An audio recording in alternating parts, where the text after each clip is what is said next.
मंठा तालुक्यातील तळणी येथील शेतकरी प्रभाकर सुधाकर सरकटे यांच्या शेतातील गोठ्याला दिनांक 4 मे रोजी रात्री 12 वाजताच्या सुमारास आग लागल्याने सोयाबीन बियाणे आणि कांदा बियाणे यासह शेती साहित्य जळून खाक झाल्याने 4 लाख रुपयाचे नुकसान झाले आहे।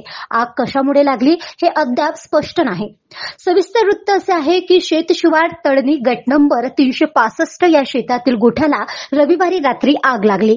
सदरील बाबीची माहिती मिळताच शेतकरी प्रभाकर सरकटे हे शेतात गेले असता गोठ्यातील सोयाबीन 5 क्विंटल, कुटार, प्रिकलर पाईप 30 नग, नौजल 10, ताडपत्री 2, स्प्रे पंप 2, शेतीचे लाकडी अवजार, इलेक्ट्रिक केबल जळून खाक झाले असून या आगीत शेतकऱ्याचे 4 लाख रुपयाचे नुकसान झाले आहे।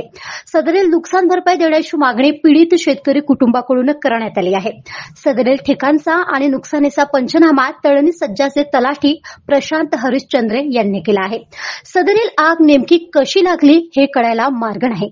येणाऱ्या हंगामासाठी बियाणे आणि विक्रीसाठीचे कांदा बियाणे जळून खाक झाले। आपत्ती व्यवस्थापनाकडून मदत मिळावी अशी मागणी शेतकरी प्रभाकर सरकटे यांनी केली आहे। गाव माझा न्यूज करिता बाळू गायकवाड, मंठा, जालना।